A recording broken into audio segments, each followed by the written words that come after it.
Benvenuti all'episodio numero 3 della nostra serie di sermoni profetici intitolata Unholy Alliance. Oggi, per riportarlo a casa, parleremo del capitolo 18 di Apocalisse. E dice quanto segue: e dopo queste cose, vidi un altro angelo scendere dal cielo con un grande potere, e la terra fu illuminata dalla sua gloria.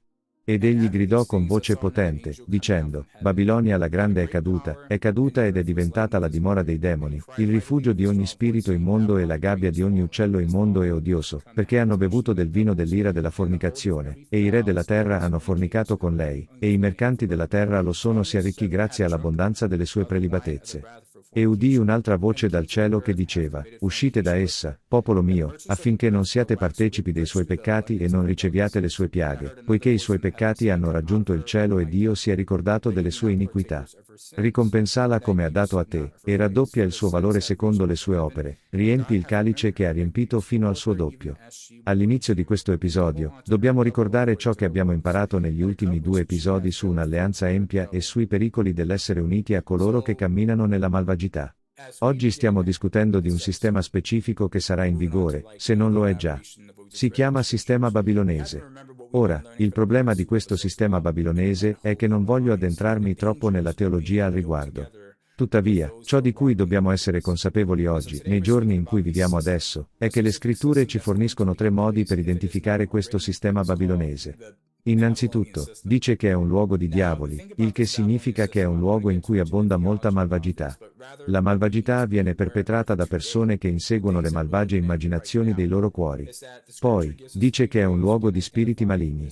In altre parole, gli spiriti demoniaci sono invitati a vivere in quell'atmosfera, in quella società e nei luoghi più alti dell'esistenza di quel paese, gruppo di persone, comunità e luoghi simili. Parla di un luogo abitato da uccelli immondi e odiosi, in altre parole, un luogo dove si creano abomini, perversioni e cose corrotte che vengono celebrate in quella società. Questi sono i 3 pilastri delle 3 cose principali menzionate nelle scritture per aiutarci a capire quando sappiamo di avere a che fare con un sistema babilonese. Da queste 3 cose, vediamo la manifestazione di ogni tipo di male, espressioni di avversione e così via. Se inizi a riflettere sulla tua vita e sul sistema in cui ti trovi, che sia un sistema nazionale o globale, un sistema nella tua comunità o una società di cui fai parte, giusto? Questi sono i segni rivelatori del sistema babilonese. Inoltre, supponiamo di essere in alleanza con questi sistemi. Nelle scritture apprendiamo che il Signore ci sta dando la possibilità di pentirci e di uscire da quel sistema e di non essere contagiati dalla peste, in modo da non essere giudicati in base al posto che subirà quel sistema. Poiché ogni sistema che assomiglia a Babilonia, il grande e potente angelo creato da Dio Onnipotente, ha parlato: cadrà, cadrà, cadrà, è Babilonia la grande. Vedete con questo sistema mondiale, questo sistema babilonese che stiamo vedendo con i nostri occhi e che vedremo manifestarsi in misura maggiore e la perversione e la malvagità a venire, è che questo sistema ha un modo di attirare i santi a parteciparvi. Perché? Perché sembra desiderabile.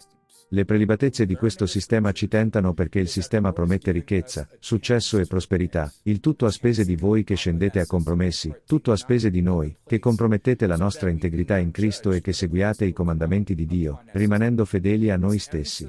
Vedete, ci è stato detto che dobbiamo uscire da questo sistema.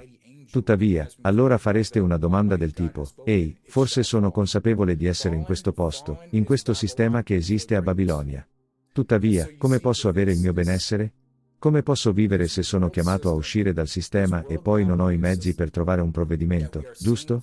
È come dire: ehi, anch'io devo vivere. Devo guadagnarmi da vivere e lo capisco. Ma amo le scritture. Queste scritture ci forniscono 2 storie su cui possiamo contare per farci sapere come dobbiamo camminare nella nostra integrità quando si tratta di far parte di un sistema babilonese. La prima persona che abbiamo è Daniel. Va bene. Daniel era un uomo che è stato portato in cattività. È un israelita che è andato in cattività dopo che Dio è venuto e ha provocato la caduta di Israele a causa della loro ribellione. Vedete, Israele iniziò allora ad assomigliare a questo tipo di sistema babilonese, a questo spirito babilonese che alla fine portò alla loro espulsione, allo sfratto dalla terra santa. Tuttavia, anche se Daniele era tra le persone che furono mandate in esilio nel vero paese di Babilonia, l'impero di Babilonia, quello che noterai di Daniel è che era un uomo integro. Vedete, il bello di lui è che ha fatto ciò che gli era richiesto, ha svolto i doveri che era obbligato a fare come era obbligato a fare nell'amministrazione in un ufficio che ricopriva nel sistema Babylon. Tuttavia, si rifiutò di adottare i valori del sistema babilonese. Poiché si rifiutò di adottare i valori del sistema babilonese, fu perseguitato per questo. Inoltre, abbiamo appena letto nelle scritture come questo sistema babilonese perseguiterà il popolo di Dio. Inoltre, non è tanto perché l'abbiamo semplicemente rifiutato completamente, ma perché ci rifiutiamo di ricevere i valori di quel sistema babilonese. Allo stesso tempo, facciamo parte del fare ciò che in esso ci è obbligato. Poi, vediamo che è stato ordito un complotto contro di lui. Fu gettato nella tana dei leoni perché, sebbene stesse facendo ciò che gli era stato richiesto di fare nel suo ufficio, si rifiutò di adottare il sistema babilonese. Ha mantenuto la sua purezza, ha mantenuto la sua integrità nel suo Dio. Mentre si trovava nella fossa dei leoni, il malvagio pensò che finalmente possiamo vendicarci contro quest'uomo che si è rifiutato di adottare i nostri valori. Cosa ha fatto il Signore? Mandò un angelo a chiudere la bocca a un leone. Poi, abbiamo avuto la storia dei 3 uomini ebrei, dove hanno svolto i compiti che erano tenuti a svolgere come loro obbligati. Tuttavia, si rifiutarono di adottare i valori di quel sistema pagano della loro prigionia. Quando il re ordinò a tutti di inginocchiarsi e adorare questo idolo, gli uomini continuarono a rimanere integri perché si rifiutarono di adottare questo valore che era nei valori di quel sistema. Poi, di conseguenza, furono perseguitati per non aver adottato i valori e furono gettati nelle fiamme della fornace ardente. Tuttavia, cosa è successo in questo versetto? Nell'incendio c'è un quarto di uomo che li ha protetti. Poi vediamo nelle scritture del capitolo 18 dell'Apocalisse che un potente angelo viene e proclama la caduta di questo sistema. Quando prendiamo la storia e confrontiamo ciò che è appena successo a Daniel. Quello che ti ho appena detto è successo a Daniel. Ti rendi conto che Daniel si è rifiutato di scendere a compromessi perché Daniel, nonostante quello che gli è successo, giusto? Durante la sua persecuzione, rimase vicino al suo Dio fino alla morte. Non solo Daniele fu promosso, ma anche il sistema babilonese. Ma quando il Signore chiese la distruzione di Babilonia da parte dell'esercito invasore dei persiani, capirete dalla storia che Daniele non ha perso il suo posto di ufficio. Daniele non è morto con il popolo di Babilonia. No, Daniel è appena passato da un ufficio secondo il sistema babilonese. È appena passato a un nuovo ufficio secondo il sistema persiano. Era intatto, era protetto. Dio li ha preservati nonostante coloro che sarebbero venuti a distruggerli perché si è rifiutato di scendere a compromessi perché i 3 uomini ebrei si sono rifiutati di scendere a compromessi. Quindi, come risultato di ciò, come lezione appresa per questo, è che nelle scritture ci viene detto che dobbiamo uscire da Babilonia, uscire dai peccati di Babilonia, uscire da un compromesso che abbiamo fatto con Babilonia, uscire dai valori che abbiamo adottato in questo attuale sistema babilonese. Perché se ci rifiutiamo di pentirci, se rifiutiamo di uscire allo scoperto, allora quando cadrà il giudizio, quando Babilonia, la grande è caduta com'era con la proclamazione di questo angelo. Quindi, coloro che hanno adottato i valori e si sono rifiutati di pentirsi parteciperanno alle sue piaghe. Cadranno con questo sistema e subiranno una tragica perdita, alcuni addirittura la perdita della loro salvezza. Ecco perché dobbiamo guardare a noi stessi. Dobbiamo lanciare questo invito all'azione e chiederci: bene, Signore, so che questo sistema, questo sistema spirituale, questo principato, sta conquistando il mondo. Tuttavia, so anche che ho bisogno di guadagnarmi da vivere. Come posso portarla a termine con integrità? E poi il Signore ci ha fornito gli esempi di queste 2 storie che ho condiviso con voi. Se continui a camminare nell'integrità di Cristo e della sua parola e a mantenere la sua testimonianza, anche se svolgi i doveri che sei obbligato a svolgere. Se rifiutiamo di scendere a compromessi, se rifiutiamo di adottare i valori di questi sistemi perversi, anche se siamo perseguitati, il nostro Dio è più che capace di chiudere la bocca ai leoni che ci stanno attaccando. Il nostro Dio può essere il quarto uomo nel fuoco per proteggerci dall'essere bruciati da piani malvagi.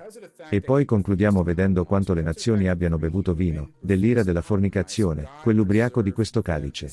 Poiché hanno bevuto da questa coppa, ogni nazione che ha partecipato a questo sistema babilonese sarà giudicata. Pertanto, non c'è luogo fisico da cui possiamo uscire per fuggire da questo sistema babilonese. Tuttavia, c'è un posto spirituale nel tuo cuore.